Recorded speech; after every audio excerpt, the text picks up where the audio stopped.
Away. Well done. Well done. You've known for got 25 minutes we're going live now, and then you wait for this particular moment to make a mess of my opening. Hey, everybody. This is Books Cafe, sponsored by freebooks.net. What do you do when you have writer's block? We're going to be talking about that right after this.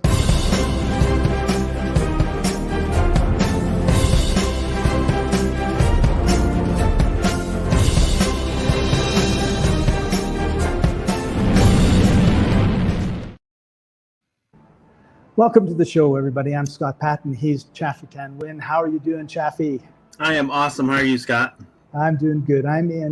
You're in Chicago, Illinois. Is there snow? There is not snow, although we're about to have a major windstorm tonight with gusts up to 50, 60 miles per hour. So not quite tornado or hurricane, strength, only enough to blow down some branches, knock over some trees, and make a mess out of the Midwest. Right. Too bad. I happen to be in Cuenca, Ecuador, and it's a beautiful sunny day. The sun is about to set, and it's short sleeve weather. My sun has set. Your sun has set? It is dark outside. And it's an hour later here. It sets at 6:30 Eastern just about every day. It changes like 3 minutes. And I happen to be at a co-working place called Selena. It's one of my favorites. It's on the side of a hill. Well, I'm in the Andes, so everything is very hilly. There's the Rio Tambabamba. It's the Tambabamba River. Are you really close to the airport too? No, but the planes, whenever I record or get on to talk to somebody, they go right over me. And I mean, there's been like one plane today, and that was the second one. And of course, it's when we go live. But of course. So it's beautiful. It's a lovely area. It's a lovely town. And the place I'm actually in like a yoga studio. And if I wasn't afraid that what my iPad is on would fall over, I would give you a little bit of a tour. But it's got a lot of character. Like, a lot of places are just like straight lines and straight walls, and they're either yellow or white or off-white. This place is pinks and wood, and it's 7 stories high. So when you go in the front, if you actually want to go all the way down to the bottom, it's like 7 floors, and of course it's a couple floors up from the street as well. So, but I really enjoy it. It's got a lot of character, a lot of fun. The only problem is that when I want to do my live stream with you, 10 people come into the room that nobody was in all day and start talking at the top of their voices. So then that's why I'm out here, hoping nobody shows up. Nice. All right, let's see some downward facing dog. I'm trying to get the fingers coming out of my head. There you go.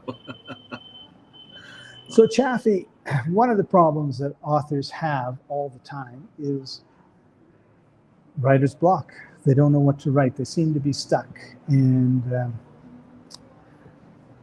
aside from calling up the writers that write for you and telling them, like, get it on with it, what are some of your suggestions to help with this problem?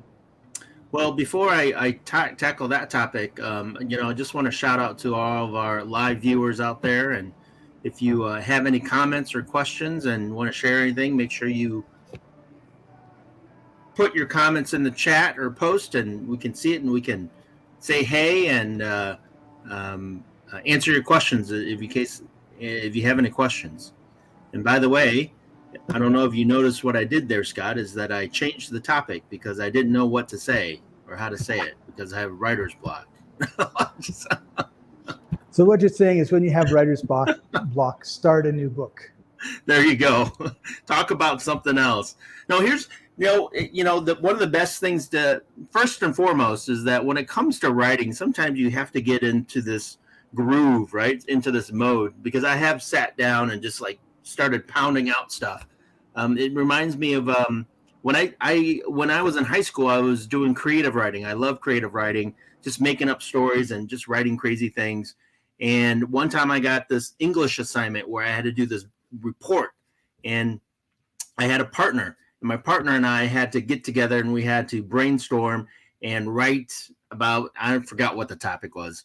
Anyways, I think it was like a 5-page report that we had to write about something. And so we got together in the computer lab and we were sitting there and we were like hitting our heads going, what are we going to write about? What are we going to do? And soon enough, about 3 hours had passed and we got nothing. Like it was like nothing happened in 3 hours, and we had this topic. We're like, wow, and so we're just throwing ideas back and forth, and neither one of us, and then like finally, we had to get ready to go, and so we just threw something together and we just, wrote something. I forgot what it was, only it wasn't the best work, shall we say. And then later on that evening when I got home, I don't know what happened. Only I just sat down and within about 45 minutes, I rewrote the entire thing. It was like 7 pages instead of 5 pages. And like I said, I just sat down and just started writing and got in a groove. And then the next day I shared it with my partner. She's like, let's go with this new one instead of this other one. Right. And one of the things that I say to a lot of my clients is, let me put something together about what we're talking about, and then you can edit it or you can change it or you can do whatever, because it's always easier changing like a piece of paper that has lots of writing on it than a blank piece of paper. It just seems like when we look at that blank piece of paper, it's like, and I think you just hit on it, right? It's like you just put something down, give yourself some time, and then review it, and then it's like, I can change all this, and then all of a sudden you've got something that's much better. And so, well, my point was that sometimes you just have to be in the mood to write, and sometimes you're not in the mood to write. So, right. Forcing it, right? When you force yourself to write, sometimes it doesn't produce the best quality work from you, right? And so, right. But it's also a process, right? Like a lot of right. authors will say, "Hey, I wrote something, and then I rewrote it, and I rewrote it, and I rewrote it," and if they'd said, I wrote something and I crumpled it up and I threw it away, and then I wrote something else and crumpled it up and threw it away, they would not be making the progression, right? Because you look at something, we all do this, right? We look at where we're at and we go, it would be better if we had a light over here or we had a picture over there or something. And I think it's the same when we write, because we get it down, we kind of know what we want to say, we get it down, maybe not the greatest job, but then you revisit it like the next day or a few hours later, and it's like, I want to change this, I want to change that, and now you have something that's better, usually. Yeah, so as you said, it's a process. And so what I recommend, first of all, if you're not in the mood to write, don't force yourself to write something that you think might be a masterpiece. And I think that's a big mistake people make, is that, I have to write so much, or I have to write, a chapter in this book or a section in this book. And when in reality, it's maybe your best work for that chapter or for that section will be done later. So what should you do instead, right? And so you shouldn't just give up and quit, right? Because you're not in the mood to write, because who knows when that mood to write will strike you.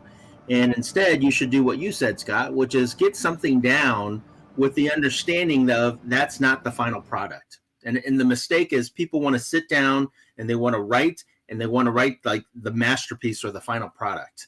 And so in reality, what if that this chapter encompasses this topic, whatever topic, or this, scenario, this, story that you have. And then so you just write down some bullet points, or you just write down some, some summaries of sections. And then you could take that, like you said, Scott, and look at it later, and then fill it out and flesh it out when you're actually in the mood to write. So yeah, you brought up another point when you're talking about writing this chapter, right? So let's say your book has 12 chapters and you want to write chapter 1, but you just can't, you've got an idea, you've got an outline of what you want to go in the book, but you just can't get into number 1. There's nothing wrong with writing chapter 10 or chapter 8 or the last chapter, the epilogue. And I've actually had that happen to me. I used to write a lot of sales copy, long copy that would go on the website, direct mail type stuff. And there were many times where it's like, I don't know how to start, but I know what I want to say in the middle. So it was funny because in those days, and I still do, I was writing on paper, right? So I'd have I'd have this paper, and I'd start writing the middle, and then I'd finish, and then I'd write the beginning.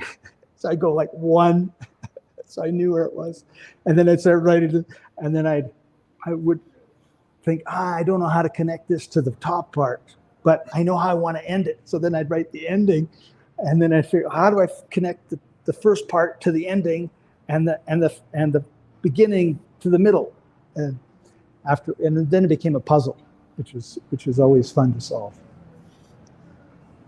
So the order doesn't matter, is what you're saying. It matters when you print. There you go. Not when you're writing. Not when you're writing. And some people, like there was one of my favorite books, one of my favorite authors is Roger Zelazny. Bless his soul, he's passed on now. But in the 60s, he wrote some fantasy, and one of them was Lord of the Light. And it was interesting because I read it the first time and I hardly understood a thing. And then I read it the second time and I realized that each chapter was, these were people that lived for thousands of years, right? So, but each chapter was 100 or 500 years before or after the previous chapter.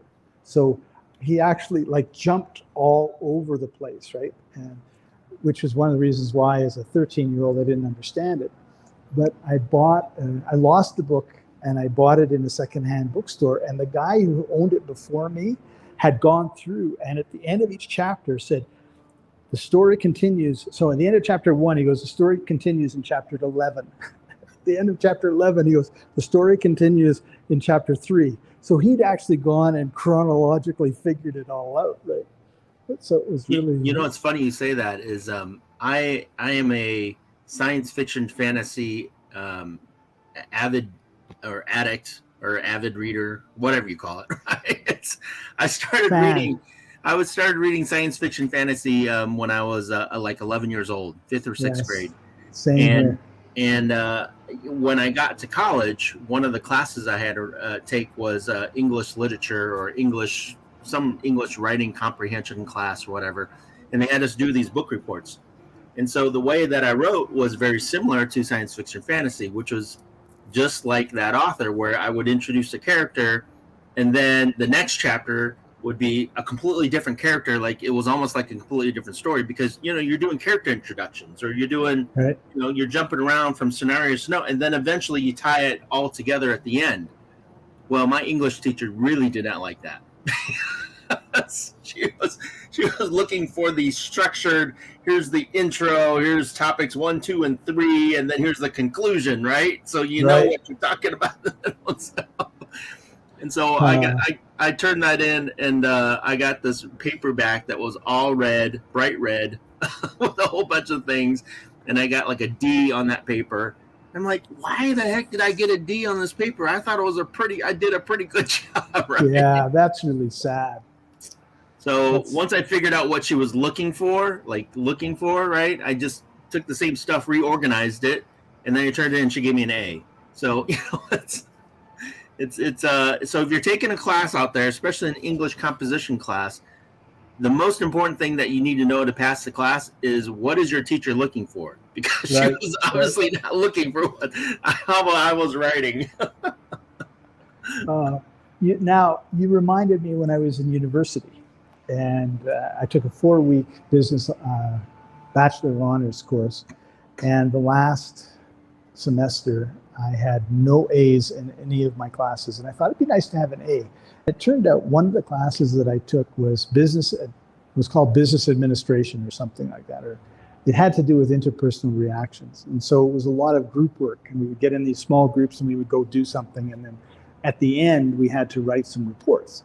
And in university, my locker was the locker right beside the girls' girls' washroom, right? So young women were going by like crazy. You chose that locker on purpose then, didn't you? 3 years I had it. And so one of the guys in my class met me at my locker once. He's like, holy smokes, like, look at all these women walking by.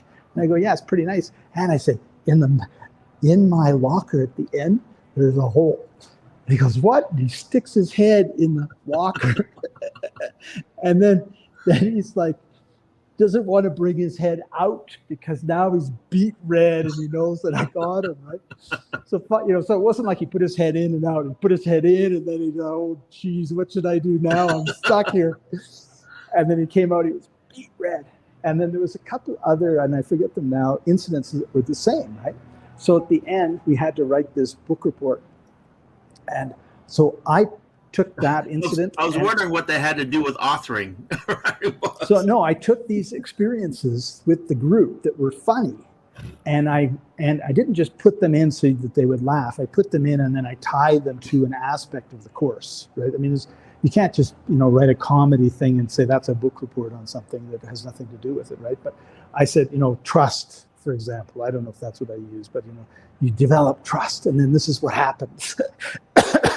And so just imagine this professor and his teaching assistant. There's 60 book reports they have to read, and they are all as dry and as boring as possible, right? Like they're just like, because everyone is just like, oh, I got to get this right and everything else. And then they start reading mine. And from page 1 to page 10 or 20 or whatever it was laugh after laugh after laugh, tying into an understanding of what they were teaching. And so both the teacher and the teaching assistant wrote, I got an A, and they both wrote like, I am still on the floor laughing, because we didn't have that LAFAO, whatever, in those days, right? I'm still on the floor. This is before we shortened it down. I'm still on the floor laughing. And I can't, the other one was, so anyway. You're like, point. What have you been doing all semester? How come this is the first paper that you've actually written something of consequence? Right. Yeah. No. But that's another aspect of procrastination, right? Is if you've got the writer's block, it's a form of procrastination, in my opinion. Find something that's interesting about whatever it is that you're writing and just write that. And just get started, right? Because what I found is, it's the old story about like the rolling stone gathers no moss, and a ball in motion stays in motion, that sort of thing. And sometimes the hardest part is just to get started, and then once you get started, you're away to the races. Now, I will say that you never know when writer's block is going to hit you. Like you could be, sitting down for 2 hours and 3 in the afternoon. That's right. So. I don't recommend this if this is like at like 9 a.m. in the morning and you just got started and you get writer's block and you don't do anything, right?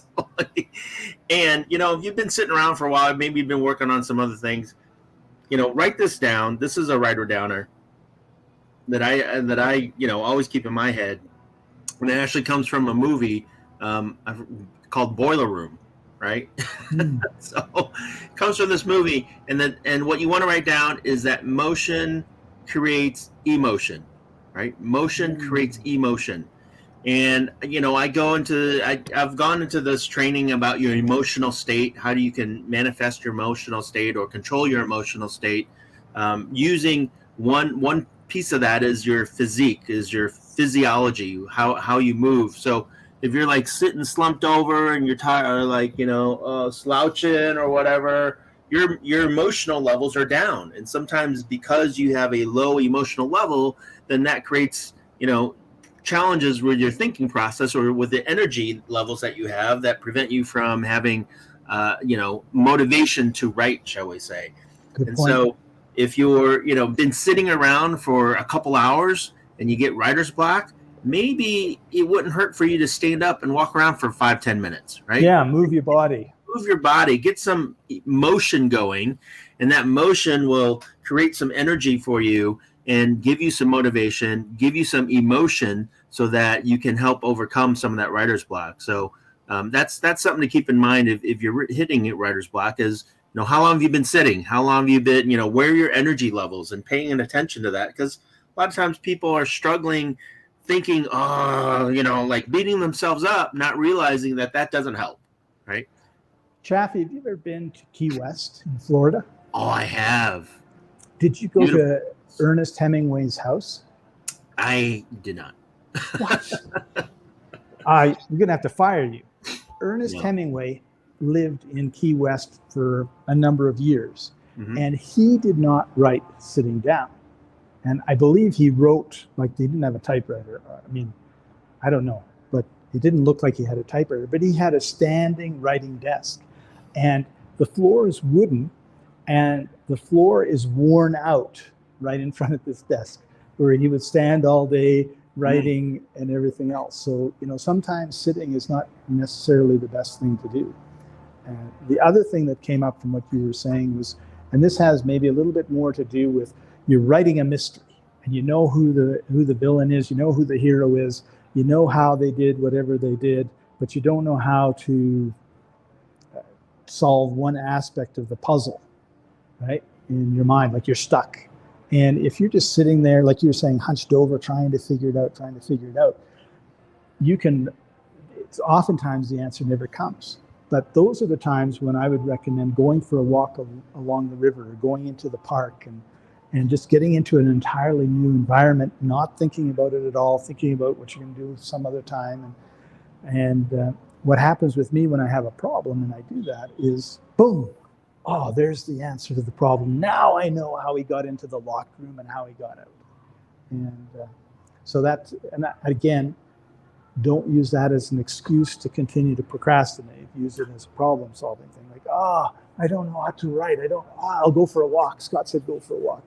And you get really, really fit, really, really strong because you're walking 12 hours a day. That's not the purpose. Doesn't hurt, though. No, it to doesn't get hurt. fit.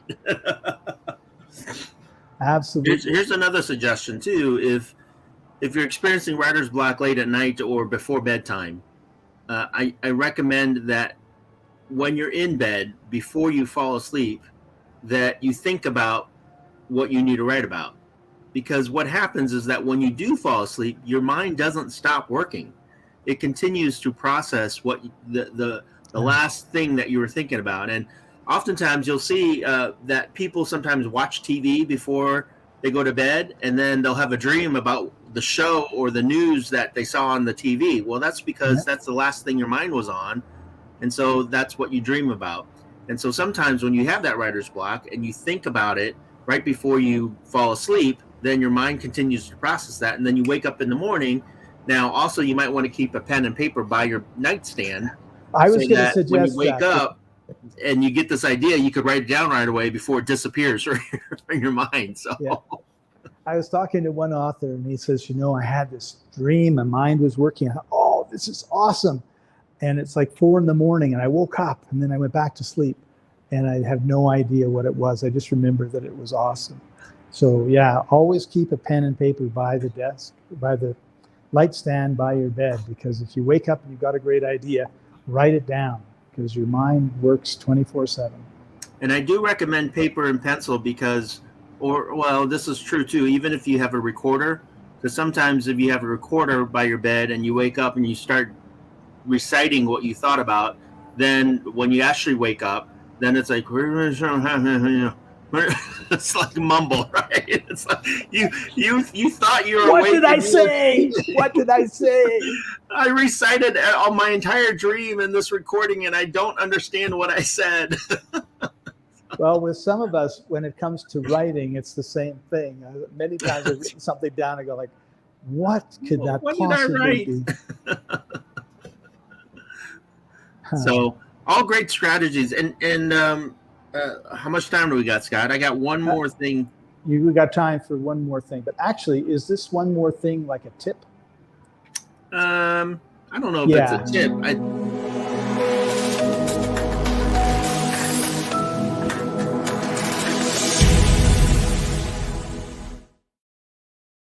We're going to turn it into a tip. Okay. Well, it's a exercise tip. How about that? Oh, awesome. So I think this is for anybody that's a writer, whether you're an author or a blog writer or a copywriter or any kind of writing, right? One of the things that I've done in the past that's really helped me be more creative in my writing and be better in my writing is go to a random website, go to a random page that is in alignment with your business or your book or your topic. For example, I'll give you an example. I write a lot of blog posts related to business success, because that's what I coach on, right? So business and personal development and business success. And so some of the websites that I go to are, fortune.com, entrepreneur.com, forbes.com, Yahoo, business.com, those kind of sites, right? So for me, and then the exercise or the tip is take a random headline. Like, don't pick it, like, don't scroll down and just choose which one you want. Just scroll down and just randomly pick a headline of an article that's on one of those websites. Now, the challenge or the exercise, the practice is now write a blog post that incorporates that headline into your blog post. So how do you relate something randomly that's happening today in today's world regarding this topic and make a blog post out of it that can then relate to you and your business? So, for example, I'll give today, if you go there, maybe markets are down because businesses are shutting down because of COVID, right? So that's just an example. I'm not whatever, right? And so if that's the topic or that's the headline, how does that relate to my coaching business, right? And so maybe I talk about the fear that people have about business and how I can help them turn that around and increase their business during this time where everybody's being afraid, or how you can take the fear and turn that into positive energy so that you can focus on your business and create more things with your business and share with more people to help them overcome that fear. So that's it's when you first do it, it's kind of daunting because somebody else came up with a topic, and now how do I connect the two dots? Right. And what you that's find a great out is, creative exercise. Yeah, and what you find out is that the more you do that, the more you're able to connect the two dots, the easier it is to then come up with ideas and thought and be creative when you're writing, because now all of a sudden it's like, oh, all these thoughts and ideas are coming and I can create these two dots. Well, then I can now create the story as well that I'm working on. So you tweak something in me along those lines. So there's a lot of big ships that are bringing products to the United States, and they're stuck in the harbor. They're not able to unload and all the rest of it, causing shortages. And that's kind of like when you've got writer's block, right? There's all this energy, all this ideas, but it's stuck in the harbor, can't get onto the land and out to where it should be. So the moral of the story is, don't be like a big ship stuck in the harbor. Absolutely. That's a great example. And, how do you become unstuck in your business and in your life? Now, that might be a different solution. Just run aground. Don't stop. Right. Yeah, I mean, it might be a different solution in the real world, only the topic is ships are stuck, right? How does that affect you in your world? Like, what happens when you're stuck, and how do you get unstuck? So that's a great topic. Yeah. Good example, Scott. Thanks for helping me with my tip. What's your tip? That was my tip. Oh, okay. Well, let's see. What would be a tip that I haven't said already? Oh, so one of the problems I have, being somewhat introverted, is I think I need to, and also the way I was brought up in business for 20 years at a grocery store, was I have to figure it all out myself. So we've just been talking about what you can do as the author, but what you can do as the author too is you can pick up the phone, you can get on the chat with a fellow author and say, listen, I got this scenario. These ships are in the harbor, but nobody's unloading them, and I can't figure out how to get, my protagonist's product off the ship and into the stores in time for Christmas. And then they'll say something dumb like, well, what you do is you get the protagonist to go there with a half-ton truck, and he climbs up the rope, and he gets in and he sneaks around all the security, and he gets into the wherever, and he pulls it out and he throws it over, and his friend catches it, puts it in the truck, and then they're shooting at him as he jumps into the water, swims to shore, and they drive off. There you go. Right? And you'll go, that's dumb. But there's something in there that got me thinking, and I'm going to use that in the story. So ask for help, or collaborate, or talk to people and get other people's opinions. And in addition to that, Scott, if you have clients, if you have customers, if you have an email list, do a survey. surveys are powerful methods for you to get feedback that you can then incorporate into whatever it is that you're writing. Unless you're obviously, a nonfiction fantasy. I mean, I take that back. Even if you are a nonfiction fantasy author, you can still get feedback, right? Well, Feedback on different, yeah. Finish your thought there, Chaffee. Sorry I to was just going interrupt. to say, you can create a survey on anything and just get feedback from what people are interested in, and feedback on your cover or feedback on different little snippets of storylines, and see how people react to that you can add into your book, Yeah, or blog post or whatever. yeah. There are actually like forums, like sci-fi forums, and people will write and they'll put their writings there, and then people will give them feedback on the writing and all There you that go. sort of stuff. And that's really good. And I am in a book that's just published now in Amazon called Things I Learned from My Dad, I think. Oh dear. Anyway, Brian Wright is the person behind it, and I'm contributing a chapter. He's going to be on the show in January, by the way. But anyway, he did the same thing with the cover. He had like 4 covers. He posted them in the group because they had an authors group, just us authors. And we all agreed they were all terrible. But, take this part and take that part and take this. And I think he had like a guy standing in the, well, this wasn't what he had, but it's close enough. He had a guy standing facing the sunset, and you're watching him from behind. And somebody said, it's about dads. Like, how come the man is not holding a child's hand? And he goes, oh. And that's what the kind of cover has, this man holding a child's hand. They're kind of dark because the sun's setting in front, on the other side of them. And it is such a good cover. Like, it really is, right? But he went through this process 2 or 3 times. And of course, he's also, creating buy-in with his co-authors, right? Because they're contributing to this cover part of it. Like, we all feel like we're a part of it. And so it's like, you're not alone. You don't act like you're alone. Awesome.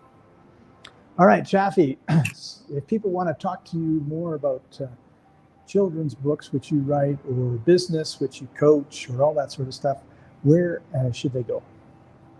Go to my website first at www.keyconceptcoaching.com. You can contact me through the website. My contact information is there. Love to sit down and talk to you and see what we can come up with. Awesome. This has been Books Cafe, sponsored by free-ebooks.net. You can get 5 free ebooks every month. I said they were free ebooks. They're actually free ebooks. No one's going to charge you anything. Our mission in the world is to introduce avid readers with authors who are maybe just starting out, aren't as well known as they should be. And so you take a book. If you're an author, take a book. Submit it. Our editors are working 24/7 to get you out in front of over 220,000 people that visit the site every week. And we're here to help you create an audience. And for those readers who are tired of reading the same old from the same old authors, because that's the only ones that get into Amazon and Chapters, I guess Chapters and Kohl's, I don't know if Kohl's still exists, then we've got amazing authors for you to discover. So thank you very much for joining us, everybody, and we will see you next time. Bye for now. Bye-bye.